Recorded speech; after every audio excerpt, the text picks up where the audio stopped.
जय हिंद फ्रेंड, हिंदी और प्राइड में आप सभी का स्वागत है। यहाँ पे देखिए ठकुरी बाबा रेखा चित्र, इस पर हम डिस्कस कर रहे थे। ये इसका तीसरा और अंतिम पार्ट है। इसी में हम लास्ट टाइम रिवीजन के लिए आपका नोट्स भी ऐड कर देंगे, ठीक है? क्योंकि आप पूरा पढ़ लिए होंगे तो क्या की पॉइंट्स आपको ध्यान रखना है, उसको शॉर्ट पॉइंट इसी में ऐड कर देंगे, जिससे ये है कि आपका पूरा रिवीजन हो जाएगा अच्छे से। यहाँ पे देखिए सबने किस किस तरीके से जो है इनके यहाँ पे जो सत्संग हुआ, गायन किया। आगे कहते हैं कृष्ण के जीवन में साधारण व्यक्ति को क्यों इतना अपनापन मिलता है।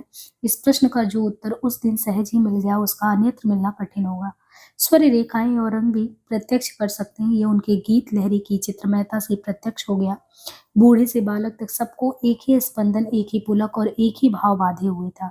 कितनी देर तक उन्होंने क्या क्या गाया ये बताना संभव नहीं, क्योंकि जब अंतिम आरती ने इस सम्मेलन की समाप्ति की सूचना दी तब मैं मानो नींद से जागी। ये लेखिका कह रही महादेवी जी।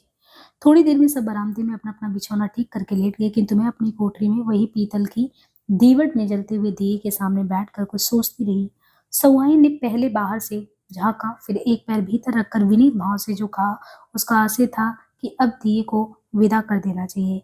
उसकी माँ राह देखती होगी। हंसी मेरे ओठों तक आकर रुक गई। जब इनके लिए सब कुछ सजीव है, तब ये दीपक की माँ की और उसकी प्रतीक्षा की कल्पना क्यों ना करें। बुझा देती हूँ। कहने पर सहुआई ने आगे बढ़कर आंचल की हवा से उसे बुझा दिया। बेचारी को भय था कि मैं सहराती शिष्टाचारहीनता के कारण कहीं फूंक से ही ना बुझा बैठूं। कितनी देर तक मैं अंधकार में बैठकर सोचती रही, यह स्मरण नहीं, पर जब मैं कुटी के बाहर आकर खड़ी हुई तब रात ढल रही थी।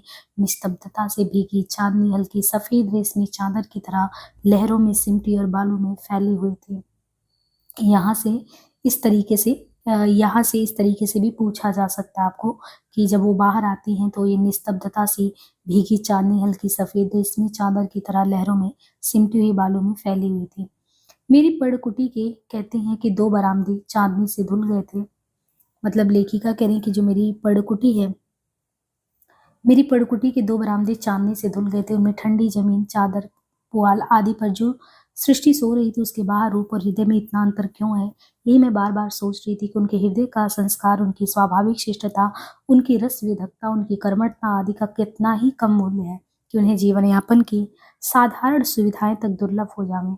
उन मानव हृदय में उमड़ते हुए भाव समुद्र की जो स्पर्श मधुर तरंग मुझे छू भर गई थी, उसी की स्मृति मेरे मानस पट पर न जाने कितनी विरोधी चित्र आंकने लगी। कितने ही विराट कवि सम्मेलन, कितने ही अखिल भारतीय कवि गोष्ठियां मेरी स्मृति की धरोहर है। देखिए लेखिका कह रही है कि मेरी जीवन में अनुभव की कमी थोड़ी है। कितने ही विराट कवि सम्मेलन हमने देखे, कितनी ही अखिल भारतीय कवि गोष्ठियां मेरी स्मृति की धरोहर है। मन ने कहा खोजो तो उनमें कोई इससे मिलता हुआ चित्र, और बुद्धि प्रयास में थकने लगी। सजे हाल ऊंचे मच माला विभूषी सभापति मेरी स्मृति में उदय हो आए। उनके इधर उधर देवताओं के दूत के समान विराजमान कविगढ़ रूप और मूल्य दोनों में अपूर्व थे। कोई फर्स्ट क्लास का किराया लेकर थर्ड की शोभा बढ़ाता हुआ आया था, कोई अपने कार्यवश पहले ही से उस नगर में उपस्थित था, पर थोड़ा समय वहां बिताने के लिए इतनी फीस चाहता था जिसमें आना जाना और आवश्यक कार्य संपन्न होने के उपरांत भी कुछ बच सके। किसी ने अपने काव्य की महत्ता बढ़ाने के लिए ही अपनी गलेबाजी का चौगुना मूल्य निश्चित किया था। मूल्य से जो महत्ता नहीं व्यक्त हो सकी वो वेशभूषा में प्रत्यक्ष थी। किसी के नए सिले, अब देखिए यहाँ पे कह रहे हैं, किसी के नए सिले सूट की रंगरेजियत, तांबुल राग की स्वादिष्यता में रंजित होकर निकट होती थी। किसी का जो चिरांशुक है उसका लहराता हुआ भारतीय परिधान सिगरेट की धूम लेखाओं में उलझ कर रहस्यमय हो रहा था। किसी के सिर के खड़े बाल अमामी से संगमूसा के चमकीले फर्श की भ्रांति उत्पन्न करते थे। किसी की सिल्की शैम्पू से धुली सीधी लटों का कृत्रिम कुंचन विधाता पर मनुष्य की विजय की घोषणा करता था। कुछ प्राचीनतावादियों की कभी निर्निमेष खुली आंखें और कभी मिलित पलकें प्रकट करती थी कि काव्य रस में विश्वास न होने के कारण उन्हें विजया से सहायता मांगनी पड़ी है। इन आश्चर्य पुत्रों के सामने श्रोतागणों की जो समष्टि थी वो मानो उनके चमत्कारवाद की परीक्षा लेने के लिए ही एकत्र हुई थी। कचहरी में गवाहों की पुकार के समान नामों की पुकार होती थी। कवियों में कोई मुस्कुराता, कोई लजाता, कोई आत्मविश्वास से छाती फुलाता हुआ आगे आता, कोई पंचम, कोई षड्ज, कोई गांधार, और कोई सब स्वरों के अभाव में एक सानुनासिकता के साथ कलाबाजियों में काव्य को उलझा उलझा कर श्रोताओं के सामने उपस्थित करता और वाह वाह के लिए सब और गर्दन घुमाता। उनके इतने करतब पर भी दर्शक चमत्कृत होना नहीं जानते थे। कहीं से आवाज आती, कंठ अच्छा नहीं है, कोई बोल उठता, भौ भौ बताते जाइए, किसी और से सुनाई पड़ता, बैठ जाइए। कोई दृष्ट श्रोता कवि से किसी उच्छृंखल श्रृंगार में रचना को सुनाने की फरमाइश करके महिलाओं की पलकों का झुकना देखता। कभी भी हार ना मानने का शपथ लेकर बैठे थे। वो नहीं सुनना चाहते थे तो इसे सुनिए, कि मेरी नवीनतम कृति है, ध्यान से सुनिए। आदि आदि कहकर वो पंडों की तरह पीछे पड़ जाते हैं। दोनों ओर से कोई भी ना अपनी हार स्वीकार करने को प्रस्तुत होता है और न दूसरे को हारने का या हराने का निश्चय बदलना चाहता है। कभी कभी 8-8 घंटे तक ये कवायद चलती रहती है, पर इतने दीर्घ समय में ऐसे कुछ क्षण भी निकालना कठिन होगा जिसमें कवि का भाव श्रोता में अपनी प्रतिध्वनि जगा सके हो और दोनों पक्ष बाजीगर और तमाशबीन का स्वांग छोड़कर काव्यानंद में एकत्व प्राप्त कर सके हो। कवि कहेगा ही क्या यदि उसकी इकाई सबकी इकाई बनकर अनेकता नहीं पा सकी, और श्रोता सुनेंगे ही क्या यदि उन सब की विभिन्नताएं कवि में एक नहीं हो सकी। जब यह समारोह समाप्त हो जाता है तब सुनने वाले निराश और सुनाने वाले थके हुए से लौटते हैं। उन पर काव्य का सात्विक प्रभाव कितना कम रहता है, इसे समझने के लिए उन सम्मेलनों का स्मरण पर्याप्त होगा जिनसे लौटने वालों में कतिपय व्यक्ति संगीत व्यवसायियों के गान से जो मन बहलाने में नहीं चकते। भाव यदि मनुष्य की क्षुद्रता, दुर्भावना और विकृतियां नहीं बहा पाता तब उसकी वह दुर्बलता बन जाता है। इसी से स्नेह, करुणा आदि की अगर देखें तो भाव हृदय की शक्ति बन सकते हैं और द्वेष, क्रोध आदि के दुर्भाव उसे और अधिक दुर्बल स्थिति में छोड़ जाते हैं। ग्रामीण समाज अपने रस समुद्र में व्यक्तिगत भेद बुद्धि और दुर्बलताएं सहज डुबो देता है। इसी से इस भाव स्नान के उपरांत वो अधिक स्वस्थ रूप प्राप्त कर सकता है। हमारी सभ्यता दर्पित शिष्ट समाज का काव्यानंद छिछला और उसका लक्ष्य सस्ता मनोरंजन मात्र रहता है। इसी से उसमें सम्मिलित होने वालों की भेद बुद्धि, एक दूसरे को नीचा दिखलाने के प्रयत्न और व्यक्तिक विषमताएं और अधिक विस्तार पा लेती है। यह एक हिंडोला है जिसमें ऊंचाई नीचाई का स्पर्श भी एक आत्म विस्मृति में विश्वास देता है। दूसरा वह दंगल का मैदान है जिसका सम धरातल भी हार जीत के दांव पेचों के कारण सतर्कता की शांत उत्पन्न करता है। अपने इन सम्मेलनों की व्यर्थता का मुझे ज्ञान था, पर उसमें छिपी कदर्थना की अनुभूति उसी दिन सुलभ हो सकी। उसके कुछ वर्षों के उपरांत तो वो स्थिति इतनी दुर्मोह हो उठी कि मुझे शिष्ट सम्मेलनों से विदा ही लेनी पड़ी। ख्याति के मध्याह्न में कवि के लिए अपने प्रशंसकों और अपने बीच में ऐसे दुर्भेद पर्दा डाल लेना सहज नहीं होता। उस सरल जीवन की सात्विकता ने यदि दूसरे पक्ष की कृतमता इतनी कठिन रेखाओं में ना आंक दी होती तो मेरा विद्रोह इतना तीव्र ना हो पाता। विशेषता ऐसा करना तब और भी कठिन हो जाता है जब आडंबर के साथ अर्थ भी उपस्थित हो, क्योंकि अर्थ ही इस युग का देवता है। क्या है? अर्थ ही इसका देवता है। कभी अपनी श्रोता मंडली में किन गुणों को अनिवार्य समझता है, ये प्रश्न आज नहीं उठता, पर अर्थ की किस सीमा पर वह अपने सिद्धांतों का बोझ फेंक कर ना छूटेगा इसका उत्तर सब जानते हैं। उसकी इच्छा अर्थ के चेत में जितनी मुझे एवं श्रोताओं की इच्छा का उतना ही अधिक बंदी है। जिस दरिद्र समाज ने इस व्यावसायिक आस्था के संबंध में मुझे नास्तिक बना दिया, उसे अब तक मेरी ओर से धन्यवाद भी नहीं मिल सका। जब ठकुरी बाबा और उनके साथी बसंत पंचमी का स्नान करके चले गए, तब जीवन में पहली बार मुझे कोलाहल का अभाव अखरा। तब से अनेक माघ मेलों में मैंने उन्हें देखा है। ये कितनी बार नाव पर या तट पर उनकी भगत का आयोजन हुआ, कितनी बार उन्होंने खिचड़ी, बाजरे के पोहे आदि व्यंजनों से मेरा सत्कार किया और कितनी ही बार अपने जीवन का आख्यान सुनाया। मैंने उनसे अधिक सहृदय व्यक्ति कम देखे हैं। यदि यह वृद्ध यहाँ ना होकर हमारे बीच में होता तो कैसा होता, ये प्रश्न भी मेरे मन में अनेक बार उठ चुका है। पर जीवन के अध्ययन ने मुझे बता दिया है कि इन दोनों समाजों का अंतर मिटा सकना सहज नहीं। उनका बाह्य जीवन दीन है और हमारा अंतर जीवन खाली।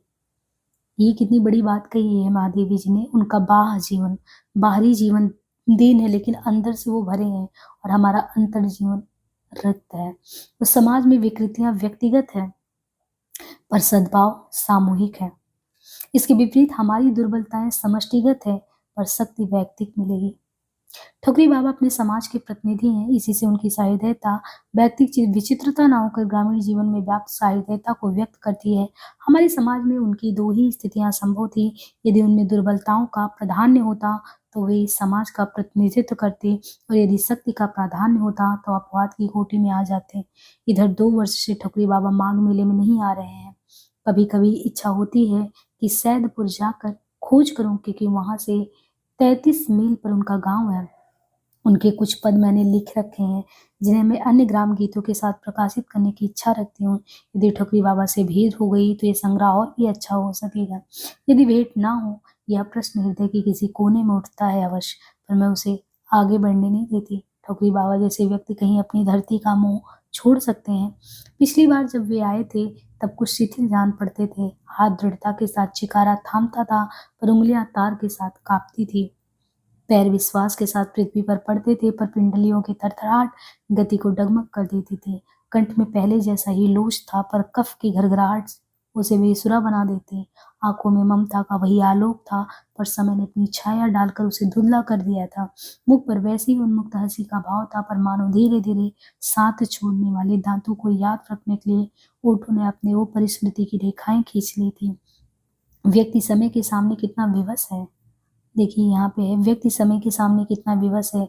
समय को स्वीकृति देने के लिए भी शरीर को कितना मूल्य देना पड़ता है। तब ठकुरी बाबा की मौसी विदा ले चुकी थी। उनकी उपस्थिति ठकुरी बाबा के लिए इतनी स्वाभाविक हो गई थी कि अभाव की अस्वाभाविकता ने उन्हें एकदम चकित कर दिया होगा। एक बार भी उनके परिचय की सीमा में आ जाने वाला व्यक्ति ठकुरी बाबा का आत्मीय बन जाता है। तब जो इतने वर्षों तक आत्मीय रहा हो, उसके महत्व के संबंध में क्या कहा जाए। मौसी के अभाव ने ठकुरी बाबा के हृदय में एक और चिंता भी जगा दी हो तो आश्चर्य नहीं। ऐसे ही एक दिन उनका अभाव बेला को सहना पड़ेगा, और तब वो किस प्रकार जीवन की व्यवस्था करेगी, ये सोचना भी स्वाभाविक कहा जाएगा। पर वे अपनी चिंता को व्यक्त कम होने देते थे। उनके स्वास्थ्य के संबंध में प्रश्न करने पर उत्तर मिला, अब चला चली के बिरिया नियराए आई हो बिटिया रानी, पाके पातन की बाली चलाए, जौन दिन भरी जाए तौने दिन सही। मैंने हंसी में कहा, तुम स्वर्ग में कैसे रह सकोगे बाबा, वहां तो ना कोई तुम्हारे कूद पद है और उलटवासियां समझेगा और ना आला उदल की कथा सुनेगा। स्वर्ग के गंधर्व और अप्सराओं में तुम कुछ जचोगे नहीं। ठकुरी बाबा का मन प्रसन्न हो गया। कहने लगे, सो तो हमऊ जानत थी बिटिया, हम वहाँ असोर मचाओ कि भगवान जी पुनः धरती पे ढन कह दें हैं। हम फिर धान रूप कियारी बनाओ, चिकारा बजाओ और तुम पचे का आला उदल के कथा सुनाओ। सरग हमका ना चाहिए, मुदा हम दूसरा नवा शरीर मांगे बारे जबर जरूर वहां पे मतलब फिर से जाएंगे। ये ससुर तो बनाए के जरहर हुई हो। और वे फिर गा उठे, चलत प्राण काया कह रोई काम, उस कल्पवास की पुनरावृत्ति नहीं हो सकी। संभव है वे नया शरीर मांगने चले गए हों, पर धरती से उनका प्रेम इतना सच्चा, जीवन से उनका संबंध ऐसा अटूट है कि उनका कहीं और रहना संभव ही नहीं जान पड़ता। अथर्व के जो गायक अपने आप को धरती का पुत्र कहते थे, ठकुरी बाबा उन्हीं के सजाती कहे जा सकते हैं। इनके लिए जीवन धरती का वरदान है। इनके लिए जीवन धरती का वरदान है। काव्य उनके सौंदर्य की अनुभूति है, प्रेम उनके आकर्षण की गति और शक्ति उनकी प्रेरणा का नाम है। ऐसे व्यक्ति मुक्ति की ऊंची से ऊंची कल्पना को धूप में खिले नीचे से नीचे फूल पर न्यौछावर कर दें तो आश्चर्य नहीं। ठगरी बाबा की कथा लिखते लिखते रात ढल गई। जाती हुई चांदनी के पीछे आता हुआ प्रभात का धूमिल आभास ऐसा लगता है मानो उसी की छाया हो। तो जाती हुई चांदनी के पीछे आता हुआ प्रभात का धूमिल, किसी अलक्ष्य महाकवि के प्रथम जागरण छंद के समान पक्षियों का कल्लोल नींद की निस्तब्धता पर फैल रहा है। रात की गहरी निष्पन्द नींद से जागे हुए वृक्षों के दीर्घ निश्वास के समान समीर बह रही, और ऐसे समय में मेरी स्मृति ने मुझे भी किसी अतीत काल के प्रभात में जगा दिया है। जान पड़ता है ठकुरी बाबा गंगा तट पर बैठकर तन में भाव से प्रभाती गा रहे हैं। जागिए कृपा निधान पंछी बन बोले, अपनी प्रभाती से वे किसे जगाते हैं ये कहना कठिन है। अब यहाँ पे हम नोट्स रिवाइज कर लेते हैं, क्योंकि पूरा देखिए पढ़ लिए हैं और जितना इम्पोर्टेंट पॉइंट है उसको कर लेना ज़रूरी है, ताकि ये है कि लास्ट टाइम जब आपको रिवीजन करना हो तो इस वीडियो का ये वाला देख लीजिएगा। और साथ में एक काम करिएगा, जब भी आप बैठिएगा ना पढ़ने सुनने, तो की पॉइंट्स अपना खुद नोट्स बनाते रहिएगा। ये गलती नहीं करना है कि लास्ट टाइम आपके पास नोट्स ना हो। यहाँ पे देखिए जो बहुत ही इम्पोर्टेंट पंक्ति है जहाँ से क्वेश्चन आ सकते हैं, तो इसमें देखिए एक पंक्ति ये आता है, मौन मेरी पराजय का चिन्ह नहीं प्रत्युत वो जय की सूचना है। तो यहाँ पे देखिए ये क्वेश्चन, मौन मेरी पराजय का चिन्ह नहीं प्रत्युत वो जय की सूचना है, और वो मेरी प्रतिवाद से इतना नहीं घबराती जितना मौन से आतंकित होती, क्योंकि प्रतिवाद के उपरांत तो मत परिवर्तन सहज, पर मौन में इसकी कोई संभावना शेष नहीं रहती। ये बहुत महत्वपूर्ण पंक्ति है जो इसमें पूछा जा सकता है। ये शॉर्ट नोट हमने लास्ट में कर दिया, जितने इम्पोर्टेंट फैक्ट आपको क्लियर होने चाहिए, क्योंकि अब आप पूरा पढ़ चुके हैं तो यहाँ से आप रिवीजन आराम से कर सकते हैं इसको। उत्तर पढ़ने वाला दक्षिण में, देखिए उत्तर में क्या है कि जो पढ़ने वाला जो इनका था, तो हमने बना के आपको बताया था कि ये पढ़ने वाला इनका उत्तर दिशा में था, बाद में उधर पूरा जो ठुकरी बाबा थे उन्होंने पूरा एरिया ऑक्युपाई कर लिया था। दक्षिण में चौके की व्यवस्था थी, पश्चिम में सत्तूगुड़ो अर्गनी टंगा हुआ था। आगे ये है कि कहते हैं कि ये नदियाँ जो है ये नदियाँ मतलब कि जहाँ पे कल्पवास वगैरह के लिए आ रहे हैं, तो ये नदियाँ इस देश की रक्त वाहिनी सिराओं के समान जीवनदायक रही हैं। इसी से इनके तट पर इस प्रकार के सम्मेलनों की स्थिति स्वाभाविक और अनिवार्य हो गई हो तो आश्चर्य नहीं। तो ये भी नदी के संबंध में कल्पवास कैसे जाती हैं आती हैं, तो फिर वो नदी के बारे में कि ये कल्पवास क्यों रखा जाता है उसके संबंध में इन्होंने कहा है ये चीज़। और एक चीज ये बहुत इंपॉर्टेंट पंक्ति यहाँ पे छूट गया है, महादेवी जी कहती है कि देखो जीवन में जो है ना जिज्ञासा बहुत जरूरी है। तो इनका ये कहना है जीवन के संबंध में ये कहती है कि जिज्ञासा रहना चाहिए। तो जीवन के संबंध में निरंतर जो है ये किस लिए इतनी यात्रा और सारी चीजें, तो ये एक तरीके से ये कल्पवास के दौरान कहती है हमारी जो जिज्ञासा है ना, कम से कम जितनी चीजें हम जानना चाहते हैं यहाँ जान ले उतना और कहीं जानने को नहीं मिलेगा। तो जीवन के संबंध में कहती है निरंतर जिज्ञासा मेरे स्वभाव का अंग है।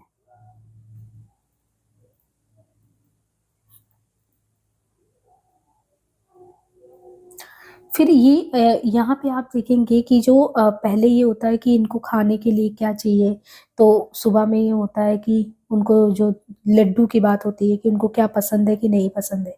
तो तिल का लड्डू, घी, आम, क्या चीज़ पसंद है क्या चीज़ नहीं पसंद है, ये थोड़ा सा देखना है यहाँ पे। तो इन्होंने कहा कि गुड़ में बाधा जो काला तिल होता है उसका लड्डू क्योंकि बहुत मीठा होता है, तो ये चीज गुड़ में बाधा जो काले तिल का लड्डू है बहुत ज्यादा मीठा होने के कारण ये नहीं खाती हैं। तो भक्तिन इसलिए इनके लिए कौन सा वाला बना देती है, भक्तिन इसीलिए इनके लिए जो बनाती है सफेद तिल वाला लड्डू बनाती है। लेकिन जो ठकुरी बाबा आके दिए थे वो क्या क्या चीज दिए थे इनको, तिल का लड्डू खाने के लिए घी, आम के आचार का एक फांक और दही, ये चार चीज खाने के दिए थे। और सफेद तिल का लड्डू क्यों बनाती है, वो स्पेशली सफेद तिल का लड्डू इनको इसलिए बनाती है क्योंकि काला तिल वाला जो है, काला तिल का जो लड्डू है वो नहीं मीठे की वजह से नहीं खाती, नहीं खाती, ठीक है। और इसलिए ये ध्यान रखना, और सफेद तिल का बनाते हैं। हम बहुत मीठा होने के कारण नहीं खाती, तो वो है। कोई भी कला, यहाँ पे एक पंक्ति आता है और बहुत ही इम्पोर्टेंट है कि जो है अगर देखें तो कहती है कि कोई भी कला अगर देखा जाए, एक चीज ये भी है कि कल्पवासी के संबंध में बताया कल्पवासी कितनी बार खाते हैं, तो इनके यहाँ पे ये है कि कल्पवासी जो होते हैं वो कितनी बार खाते हैं, एक बार खाते हैं। मान लीजिए ऐसा क्वेश्चन आ गया कि कल्पवासी दिन में कितनी बार खाते हैं, तो कल्पवासी सिर्फ एक बार खाते हैं। और क्या नहीं करते हैं, एक बार खाते हैं और जो है आग नहीं सेकते हैं, पता है ये भी आग नहीं सेकते हैं। और दूसरी चीज ये है कि मतलब वो इतना पाप पुण्य का अपना लेखा जोखा बना के रखते हैं। यहाँ पे एक बार एक जगह पे चित्रगुप्त का जिक्र हुआ है, ये ध्यान रखना, चित्रगुप्त का भी जिक्र एक जगह पे हुआ है। और ये कोई भी कला कहते हैं सांसारिक और विशेषतः व्यावसायिक बुद्धि को अपने को पनपने ही नहीं दे सकती, और बिना इस बुद्धि के मनुष्य अपने आप को हानि पहुंचा सकता है, दूसरों को नहीं। और एक ये भी है कि दासों का एक से दो होना प्रभुओं के लिए अच्छा हो सकता है, मतलब एक दास के बजाय दो प्रभु के लिए हो जाए तो अच्छा है, लेकिन दासों के लिए अच्छा नहीं। क्यों, क्योंकि एक और तो उनका प्रभुता का विस्तार होता है, दूसरी ओर उनका एक तरीके से देखे तो पराधीनता जो होती है उसका प्रसार होता है। इनके अलावा जो है ठकुरी बेचारे कवि थे, तो कहीं पे वो बिरहा गाते थे, कहीं बारह मासा, कहीं आला उदल। उनकी स्थिति आप देखेंगे बहुत दयनीय होती है। और इनकी पत्नी जो होती है असुति एक तरीके से, तो ये प्रसूति, ये असुति नहीं है, यहाँ पे ये गलत हो गया है। यहाँ पे ये देखिए इनकी पत्नी जो है प्रसूति ज्वर की वजह से उनकी मृत्यु हो जाती है, और 1.5 वर्ष की जो बालिका होती है, बालिका बेला, इसको छोड़ के चली जाती है। फिर ये अकेले हो जाते हैं, फिर अपनी मौसी को बुलाते हैं, बूढ़ी मौसी इनकी जो है, जो कि यहाँ पे मजीरा बजाती है, खजड़ी दामाद बजाता है, ठकुरी बाबा चिकारा बजाते हैं। तो इनका जो दामाद होता है वो सही सलामत रहता है, लेकिन चेचक की वजह से उसका आंख खराब हो जाता है, और बेटी कहती दूसरी शादी करेगी नहीं। अब यहाँ पे एक चीज ये है कि कहते हैं कि वास्तव में गांव का जीवन इतना उत्पीड़ित और दुरूह है, महादेवी जी का कहना, वो दुरूह होता जा रहा है कि उसमें मनुष्यता को विकास के लिए अवकाश मिलना ही कठिन है। संतान के लिए इतनी लंबी प्रतीक्षा ने उनकी आशा के माधुर्य में वैसी ही खटाई उत्पन्न कर दी जैसी देर से रखे हुए दूध के फट जाने पर स्वाभाविक है। तो संतान के लिए इतनी लंबी प्रतीक्षा के संबंध में कहा है। अब यहाँ पे जब देखेंगे तो कौन कौन लोगों को लेके ठकुरी बाबा आते हैं, एक वृद्धा ठकुराइन को लेके आते हैं, दूसरी एक सहुआइन को लेके आते हैं, ठीक है, एक तीसरी एक विदुर काची को लेके आते हैं, और इनके अलावा एक चौथे ब्राह्मण दंपति को लेके आते हैं जिनके संतान नहीं है। तो ये किसको किसको लेके आते हैं, 3-4 लोगों को। शुरुआत में बताया ठकुराइन है, सहुआइन है, विदुर काची है, ब्राह्मण दंपति। तो एक बार क्रम से या तो यहाँ पे हम ऑर्डर में लिख देते हैं कि किसको किसको लेके आते हैं। जैसे एक वृद्धा ठकुराइन को लेके आते हैं, एक वृद्धा ठकुराइन है, इनके अलावा दूसरा किसको लेके आते हैं, एक सहुआइन को लेके आते हैं, तीसरा किसको लेके आते हैं, विदुर काची को लेके आते हैं। विदुर काची के अलावा ब्राह्मण दंपति, ये 4 लोगों को लेके आते हैं, ठीक है। और यहाँ पे ये विदुर काची, ये ब्राह्मण दंपति के संबंध में कि इनके संतान नहीं रहते हैं, 3 पुत्री होती है, चौथा जो है पुत्र उपहार के अवसर पे संसार छोड़ जो है विदुर काची चली जाती है, और जो चौथा ब्राह्मण दंपति निसंतान होता है। तो ये कहती है इनके लिए कि संतान के लिए इतनी लंबी प्रतीक्षा ने उनकी आशा के माधुर्य में वैसी कटाई उत्पन्न कर दी है जैसी देर से रखे हुए दूध के फट जाने पर स्वाभाविक है। अब सभी के द्वारा रखी गई मूर्तियां अगर देखेंगे क्रम से कौन सी हैं, तो सभी के द्वारा रखी गई मूर्तियों में बूढ़ी मौसी, तो इन्होंने किसकी मूर्ति रखी थी, एक एक लोगों का करके यहाँ पे बताते हैं।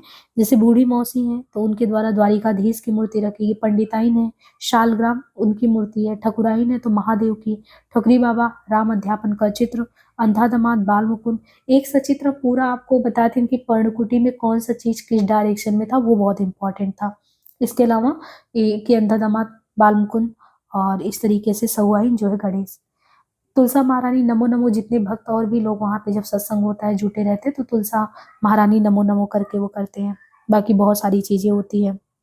फिर गाया जाता है, एक एक करके सब लोग गाना गाते हैं। तो उसमें जैसे देखेंगे सबसे पहले 2 बूढ़ियों ने गाना गाया, ठकुरी बाबा की मौसी जो है, वो ठकुरी बाबा की मौसी गाती है ना, सो ताढ़े 2 भैया सुरसरी तौर, तो सो ताढ़े 2 भैया सुरसरी, सुरसरी तौर करके है, तैया नहीं है यहाँ पे, तौर करके है।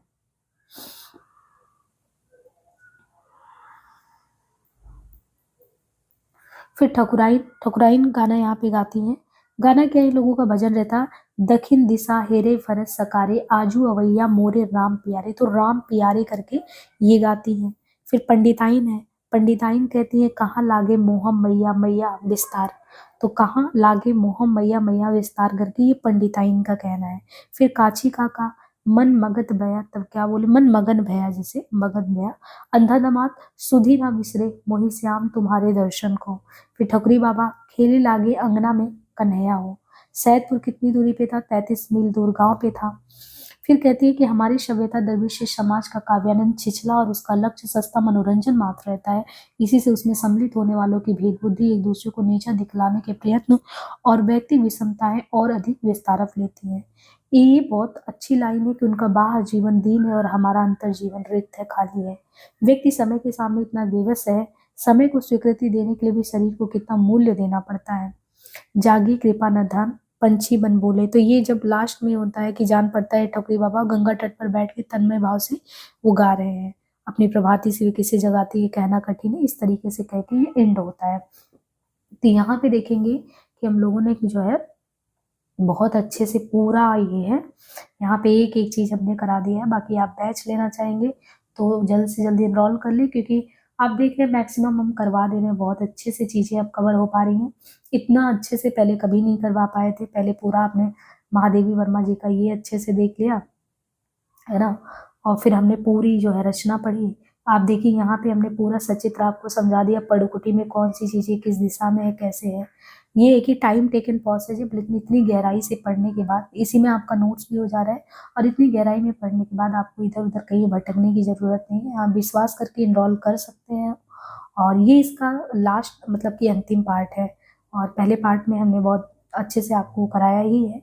बाकी आप इनरोल करें और चीज़ों को कवर करते रहें। माटी की मूर्ति कवर हो गया, बहुत सारी चीज़ें कवर करा दी गई हैं और चीज़ें चलती रहेंगी। तो 10वां यूनिट आप विश्वास के साथ आप आराम से कर सकते हैं। मुझे भी विश्वास है बहुत अच्छे से ख़त्म हो जा रहा है। आज के लिए इतना ही, धन्यवाद।